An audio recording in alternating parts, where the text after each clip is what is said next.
Quelles sont ces habitudes qui nous éloignent d'Allah? Quels sont ces attachements à ce monde qui nous aveuglent? Nous devons éliminer ces chaînes avant qu'elles ne nous entraînent dans l'obscurité. 3. Ne pas attendre un signe, mais être un signe vivant de la foi. Certains attendent un miracle pour croire. D'autres attendent une épreuve pour se réveiller. D'autres encore attendent l'apparition d'Al-Mahdi pour changer. Mais, et si nous étions morts avant? Et si notre épreuve personnelle était déjà là? Et si nous devions être nous-mêmes un signe de la foi avant l'apparition d'Al-Mahdi? Car Allah ne nous demande pas d'attendre, il nous demande d'agir. Être un signe vivant, c'est être un rappel pour ceux qui doutaient, être une lumière pour ceux qui cherchent, être une preuve que la foi est bien vivante, ici et maintenant. Une prière avant qu'il ne soit trop tard. Prenons un instant, respirons profondément, fermons les yeux et récitons avec sincérité cette prière. Ô Allah, fais de nous des croyants éveillés, ne nous laisse pas être de ceux qui dorment, alors que les signes sont clairs. Garde nos cœurs purs et nos âmes attachées à toi, avant que l'illusion de ce monde ne nous engloutisse. Guide-nous vers la lumière, avant que l'obscurité ne nous prenne. Aide-nous à voir la vérité, avant qu'il ne soit trop tard. Amen. Es-tu prêt? Ce moment, ici et maintenant, est un choix. Seras-tu de ceux qui attendent ou de ceux qui se préparent? Seras-tu de ceux qui ignorent ou de ceux qui éveillent en leur âme? Seras-tu de ceux qui reconnaîtront le signe final ou de ceux qui passeront à côté? Le temps n'attend pas. Allah nous appelle. La vraie question est allons-nous lui répondre pour remettre le monde sur le chemin de la justice et de la vérité? Ou seras-tu parmi ceux qui, perdus dans l'agitation du monde, le rejetteront par peur, par doute ou par égoïsme? L'âme de chaque croyant est mise à l'épreuve. Le Mahdi est un signe que l'espoir n'est jamais perdu, mais seulement si nous nous préparons, si nous purifions nos cœurs et si nous nous rapprochons d'Allah. C'est à travers cette préparation spirituelle que nous serons capables de reconnaître les signes et de répondre à l'appel divin. Les signes sont clairs, mais la question demeure. Sommes-nous prêts à répondre? 2. Une histoire perdue dans le temps. Imagine, un instant, un homme assis seul dans une mosquée, l'esprit tourmenté, son cœur lourd de désespoir. Ses yeux sont rivés sur les tapis usés sous ses pieds, mais son regard semble aller bien au-delà des murs de cette simple maison de prière. La lumière tamisée qui filtre à travers les fenêtres de la mosquée ne fait qu'accentuer l'atmosphère de solennité et de réflexion. Chaque souffle de l'homme est une prière muette, chaque larme qui glisse sur son visage est une demande silencieuse au Seigneur. Il voit un monde qui s'effondre autour de lui. La violence, l'injustice, la division, le déclin moral. Il voit les opprimés souffrir et le cœur des tyrans rester insensible à leurs cris. Le monde semble perdu, sans direction, et lui, un simple croyant, se sent impuissant face à l'immensité de la douleur qu'il contemple. C'est dans ce moment de solitude et de souffrance intérieure qu'un vieil homme entre dans la mosquée. Il marche lentement, son visage marqué par les années, mais ses yeux, d'un éclat profond, portent la sagesse des âges. Il s'approche du jeune homme et sans un mot, s'assoit à côté de lui. Le silence entre eux est lourd de compréhension. Après un long moment, le vieil homme, d'une voix douce mais ferme, brise le silence. Ne pleure pas, mon fils, car chaque époque a son sauveur, chaque obscurité a sa lumière. Le jeune homme, sursauté par ces mots, lève les yeux vers le vieil homme. l'esprit encore plongé dans le tourment de la question qu'il n'avait pu poser à voix haute. Il lui demande alors, d'une voix empreinte de désespoir, « Mais qui viendra réparer ce monde? Qui redonnera l'espoir aux opprimés, aux innocents qui souffrent chaque jour dans l'indifférence du monde ?» Le vieil homme sourit, un sourire empreint de sagesse, mais aussi de tristesse, comme s'il avait vu ce désespoir se répéter à travers les âges. Il posa doucement sa main sur l'épaule du jeune homme, comme pour apaiser son âme agitée. Le Mahdi viendra, mais il faudra que les croyants le reconnaissent et l'acceptent. Sinon, il sera combattu avant même de pouvoir agir. Ces paroles résonnèrent profondément dans le cœur du jeune homme. Un frisson parcourut son échine. Le Mahdi, le sauveur promis, celui dont on parle dans les récits du prophète, paix soit sur lui. Celui qui viendra restaurer la justice et la vérité dans un monde dévasté. Mais comment le reconnaîtra-t-il? Comment discerner la lumière dans un monde plongé dans l'obscurité? Le vieil homme observa le jeune homme, ses yeux brillants de compréhension. La reconnaissance du Mahdi ne dépend pas de signes extérieurs spectaculaires, mais de la pureté du cœur. Ceux qui sont préparés spirituellement, ceux dont les cœurs sont tournés vers la vérité, sauront immédiatement qui il est. Il n'est pas venu pour imposer sa vision, mais pour restaurer l'équilibre, redonner espoir à ceux qui ont perdu toute foi. Le jeune homme écouta attentivement. Il sentit quelque chose en lui se réchauffer, comme une étincelle de lumière qui commençait à percer l'obscurité de ses pensées. Il posa alors une nouvelle question, plus tranquille, comme s'il avait compris qu'il existait quelque chose de plus grand que son propre désespoir. Mais pourquoi les croyants ne le reconnaîtraient-ils pas immédiatement? Pourquoi serait-il combattu? Le vieil homme soupira doucement, comme s'il se souvenait de moments passés, de luttes anciennes et de défis rencontrés dans d'autres âges. Parce que, mon fils, les cœurs des hommes sont souvent obscurcis par l'orgueil, par la peur et par le doute. Beaucoup attendent un signe spectaculaire, une intervention divine qui fasse tout disparaître d'un coup. Mais ce n'est pas ainsi que fonctionne le plan divin.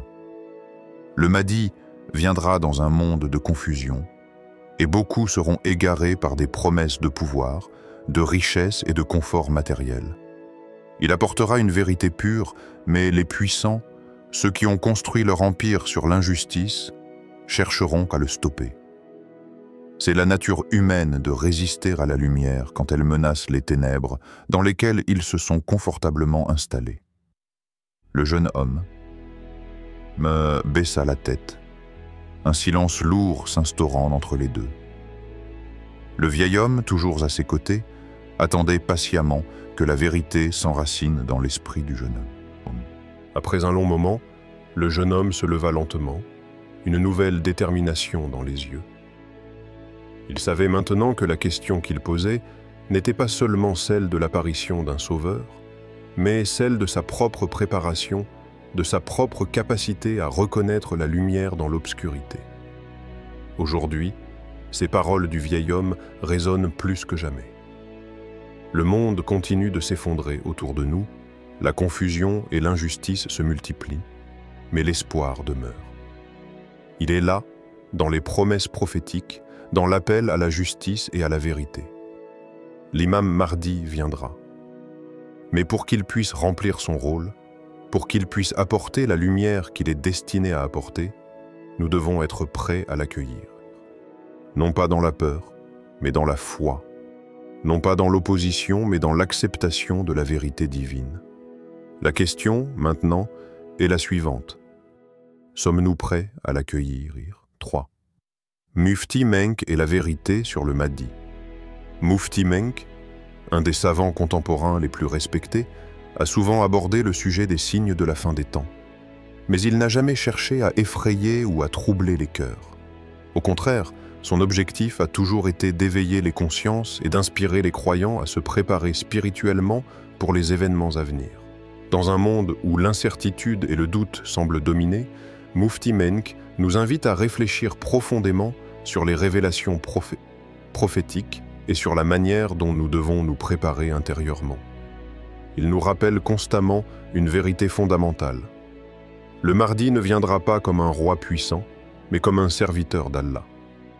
Cette déclaration est cruciale pour comprendre la nature même de l'apparition du Mahdi. Contrairement à la perception populaire d'un roi qui viendrait pour régner et imposer son pouvoir, Mufti Menk nous enseigne que le Mahdi n'est pas un homme en quête de gloire personnelle. Il ne se présentera pas avec des richesses étalées ou un pouvoir militaire écrasant. Il viendra en toute humilité, en tant que serviteur d'Allah, pour rétablir la justice et la vérité. Son rôle n'est pas celui d'un conquérant, mais d'un réformateur spirituel, d'un guide qui cherchera à ramener les cœurs à la véritable soumission à Allah. Ce point est d'autant plus pertinent dans une époque où beaucoup se laissent séduire par l'apparence extérieure du pouvoir, de la richesse et de la domination. Nous vivons dans une ère où les valeurs superficielles et matérielles sont souvent exaltées, et où l'humilité et la dévotion sont parfois perçues comme des faiblesses. Le Mahdi, cependant, nous rappellera que la véritable grandeur réside dans le service envers Allah et l'engagement envers la vérité. En ne recherchant ni reconnaissance ni pouvoir, il incarne le parfait exemple de ce que chaque croyant doit aspirer à devenir, un serviteur dévoué de son Créateur. Mufti Menk va plus loin en décrivant un autre aspect de la venue du Mahdi qui mérite toute notre attention. Il explique que son apparition ne se produira pas dans un monde tranquille et ordonné. Son apparition sera précédée par des troubles mondiaux jamais vus auparavant. Les signes qui précéderont l'apparition du Mahdi sont à la fois inquiétants et éclairants. Le chaos mondial, la corruption, les injustices croissantes et les conflits incessants marqueront les derniers instants avant sa venue. Mufti Menk souligne que les épreuves du monde ne sont pas à prendre à la légère et que chaque musulman doit être prêt à affronter ces épreuves avec patience et foi. La société actuelle semble se diriger vers une époque où les valeurs fondamentales de la justice, de la vérité et de l'humanité sont mises à l'épreuve. Les troubles mondiaux décrits par Mufti Menk ne sont pas simplement des guerres ou des catastrophes naturelles, mais aussi des crises morales et spirituelles qui secoueront les fondements mêmes de nos sociétés. Ces moments d'incertitude et de division renforceront la nécessité d'un guide spirituel authentique comme le Mahdi, qui viendra non seulement pour apporter la paix, mais aussi pour restaurer l'harmonie entre l'humanité et son Seigneur. Et pourtant, Mufti Menk nous avertit de manière particulièrement poignante. Il sera rejeté par ceux qui sont attachés au plaisir de ce monde. Cela, à première vue, pourrait sembler paradoxal. Le Mahdi, un homme venu pour instaurer la justice, la paix et la vérité, sera rejeté par ceux qui devraient le suivre. Mais Mufti Menk rappelle une vérité difficile à accepter. Beaucoup d'entre nous sont tellement absorbés par les plaisirs temporaires de ce monde. L'argent, le pouvoir, le confort, les distractions, qu'ils risquent de ne pas reconnaître la véritable lumière du Mahdi. Le Mahdi viendra non pas pour satisfaire les désirs mondains, mais pour rappeler à l'humanité l'importance de se recentrer sur ce qui est éternel, sur le sens profond de la vie qui ne réside pas dans les possessions matérielles, mais dans la soumission sincère à Allah. Ce rejet n'est pas seulement une question de méfiance envers un homme, c'est aussi une question de cœur.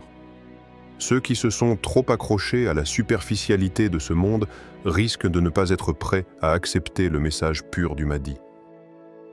Son appel à la justice et à la vérité n'est pas un appel à la gratification immédiate, mais à un changement profond, à une réforme spirituelle. Et cela, beaucoup ne le comprendront pas, car ils auront été engloutis par les illusions de ce monde temporaire. Mufti Menk nous met donc en garde. Ne soyez pas parmi ceux qui attendent un signe pour croire. Soyez prêts dès maintenant. Les signes sont déjà là. Les événements prophétiques se déroulent sous nos yeux, et le temps de la préparation est maintenant. Nous ne devons pas attendre que les événements mondiaux se précisent davantage avant de renforcer notre foi. Nous devons dès à présent élever nos cœurs vers Allah, rechercher la vérité dans nos actions quotidiennes et nous préparer à reconnaître la lumière du Mahdi lorsque viendra le moment. La foi ne doit pas dépendre des signes extérieurs, mais d'une confiance profonde en la promesse divine. Et toi, cher frère, chère sœur, as-tu renforcé ta foi avant son arrivée? 4. Le moment décisif, le grand rassemblement. Les jours passent. Les tensions s'accumulent dans l'air comme une pluie imminente. Chaque matin, le monde semble s'enfoncer un peu plus dans l'incertitude. Les conflits deviennent plus violents, les cœurs plus fermés, et l'espoir plus rare. Le vent porte des murmures de plus en plus nombreux, mais personne ne semble pouvoir saisir la véritable profondeur de ce qui s'annonce. Puis, un jour, une rumeur se propage comme une traînée de poudre. Elle s'infiltre dans les rues, dans les marchés, dans les foyers. Un homme est apparu en Orient. Il prêche la vérité. Il parle de justice. Il refuse l'oppression. Certains, dans leur arrogance, rien. Ce ne sont que des histoires, disent-ils. Ce n'est qu'une autre illusion, une fausse promesse comme tant d'autres. D'autres, dans le doute, restent figés, cherchant des signes plus clairs, plus tangibles. Ils se demandent, est-ce vraiment lui? Ou est-ce un autre imposteur parmi tant d'autres? Mais au milieu de la confusion, un petit groupe de croyants, dont la foi est intacte et pure, commence à marcher. Ils n'ont ni richesse, ni pouvoir. Ce qu'ils ont, c'est une certitude inébranlable que, même dans un monde de mensonges et d'illusions, la vérité finit toujours par briller. Ils entendent l'appel. Ils ressentent la lumière qui émerge de cette rumeur, comme un phare dans une mer noire. Ces croyants ne cherchent pas à comprendre avec leurs yeux, mais avec leur cœur. Ils ont attendu ce jour toute leur vie, et leur cœur les guide. L'appel du Mahdi résonne dans chaque fibre de leur âme. Ils marchent vers lui, comme un fleuve qui, après une longue traversée de désert, se jette dans l'océan. Leur détermination ne vacille pas. Chaque pas les rapproche de celui qu'ils ont vu en rêve, entendu dans les enseignements et pressenti dans leur esprit. Leurs regards croisent les siens. Et à ce moment-là, il ne s'agit pas d'une rencontre physique. C'est une rencontre d'âme. Le Mahdi, dans toute sa simplicité et sa lumière, les regarde, et il n'y a pas de doute. Ils savent sans aucun mot échangé, que c'est lui. Celui qu'ils ont attendu, celui que le monde entier a ignoré. C'est le moment que l'humanité a préparé, parfois dans l'ignorance, parfois dans l'espoir secret. Le moment où l'histoire change, où la vérité reprend sa place et où la justice commence à se déployer. Le Mahdi est là, et le monde, à ce moment précis, se divise. Ceux qui reconnaissent sa lumière et ceux qui continuent à regarder dans la nuit, aveugles à ce qui se dresse devant eux. Mais la question demeure comme une épée suspendue au-dessus des têtes. Où seras-tu ce jour-là?